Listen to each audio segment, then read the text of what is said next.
আসসালামু আলাইকুম শিক্ষার্থীরা। কোর্সটিকায় আজকে আমি আলোচনা করব তোমাদের স্বাস্থ্য সুরক্ষা মূল বই থেকে ৮৩ নম্বর পৃষ্ঠা নিয়ে। ৮৩ নম্বর পৃষ্ঠায় তোমরা ঠিক এমন একটি ছক দেখতে পাবে। এই ছকটি আমাদেরকে পূরণ করতে হবে। তো এই ছকটি আমরা কিভাবে পূরণ করব বা কিসের ভিত্তিতে পূরণ করব সেই নির্দেশনা ঠিকের আগের পৃষ্ঠায় রয়েছে। আমরা আগের পৃষ্ঠায় যাই এবং সেই নির্দেশনা পড়ে নেই। দেখো, এই হচ্ছে সেই নির্দেশনা যা মূল বইয়ের ৮২ নম্বর পৃষ্ঠার ঠিক নিচের দিকে রয়েছে। নিজের পরিকল্পনা হলো বর্ণিলের চিঠিরও উত্তর দিলাম।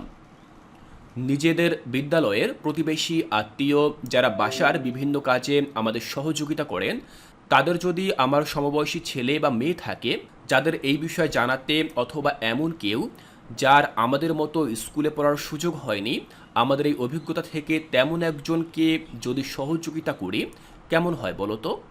আমার মাধ্যমে সে তার চ্যালেঞ্জ খুঁজে পেতে এবং তা মোকাবিলার উপায় শিখতে পারল।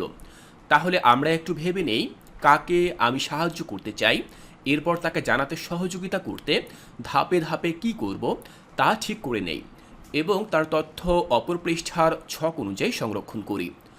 তো শিক্ষার্থীরা, আমরা এখান থেকে নির্দেশনা পড়ে নিলাম। এই নির্দেশনা অনুযায়ী মূলত আমাদের মূল বইয়ের ৮৩ নম্বর পৃষ্ঠায় থাকা এই কাজটি সম্পন্ন করব। আমরা ইতোমধ্যেই কিন্তু জেনেছি যে কিভাবে বয়ঃসন্ধিকালের যে সকল চ্যালেঞ্জগুলো রয়েছে সেই সকল চ্যালেঞ্জগুলো মোকাবেলা করা সম্ভব। তো আমরা এগুলো জেনেছি, কিন্তু সকলের পক্ষে কিন্তু এগুলো জানা সম্ভব না বা শেখাও সম্ভব না। তোমাদের মতোই এমন অনেক ছেলে মেয়ে রয়েছে যারা হয়তো স্কুলে যায় না এবং যার জন্য তারা এই সকল বিষয়ে খুব একটা জ্ঞানও লাভ করতে পারে না।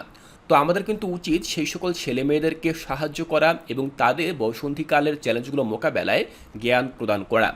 তো এই বিষয়গুলো নিয়েই মূলত আমরা এই সম্পূর্ণ ছকটি পূরণ করব। তো চলো দেখে নিচ্ছি যে কিভাবে আমরা এই কাজটি করতে পারি। শিক্ষার্থীরা, আমি যে ব্যক্তিকে সাহায্য করেছি তার নাম ও পরিচয় কি? তার নাম হচ্ছে রাজু এবং তার পরিচয় হচ্ছে প্রতিবেশী, সে আমার প্রতিবেশী।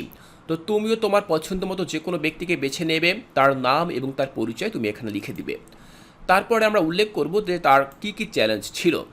তো পরিবারের সদস্যদের সাথে তার প্রায়ই মতানৈক্য হতো, ভুল বোঝাবুঝির সৃষ্টি হতো, এটি হচ্ছে মূলত তার চ্যালেঞ্জ।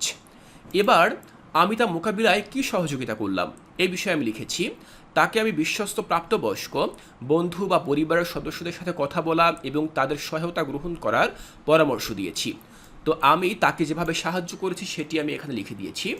এবার আমি লিখব আমার অভিজ্ঞতা, অর্থাৎ এই কাজটি করতে গিয়ে আমার অভিজ্ঞতা কী হয়েছে তা আমি এখানে লিখব। তো আমি লিখেছি আমি তাকে সফলভাবে বিভিন্ন পরামর্শ দিতে পেরেছি, এর ফলে নিজের মধ্যে উৎফুল্ল অনুভব হচ্ছে, আমার মধ্যে সমস্যাগ্রস্ত আরও মানুষকে সাহায্য করার আত্মবিশ্বাস তৈরি হচ্ছে। তাহলে শিক্ষার্থীরা, তোমরা দেখলে যে এই কাজটি করতে গিয়ে আমার অভিজ্ঞতা কি সেটি আমি এখানে লিখে দিয়েছি। তোমরা ঠিক এভাবে তোমার অভিজ্ঞতা সুন্দর করে লিখে দিবে। এরপরে সে কি চ্যালেঞ্জ মোকাবেলা করতে পেরেছে, এখন সে কেমন আছে ১ মাস পরে, অর্থাৎ আমি যে তাকে পরামর্শ দিয়েছি সে পরামর্শ অনুসরণ করার পরে এখন সে কেমন আছে সেই তথ্যটি আমরা ১ মাস পরে লিখব। তো আমি লিখেছি এখন সে পরিবারের সদস্যদের সাথে ইতিবাচক যোগাযোগে সক্ষম হয়েছে, সে পরিবারের সকলের সাথে সুসম্পর্ক বজায় রেখে চলতে পারছে, মানসিকভাবেও এখন সে খুশ মেজাজে ও স্বতঃস্ফূর্ত থাকে। তাহলে আমরা দেখলাম যে আমার পরামর্শ নেয়ার পরে বর্তমান তার জীবন কেমন হয়েছে। তো ঠিক এভাবেই মূলত আমরা সম্পূর্ণ এই কাজটি সম্পন্ন করতে পারি। শিক্ষার্থীরা, আমি আশা করছি এখান থেকে তোমাদের বুঝতে আর কোনো অসুবিধা নেই।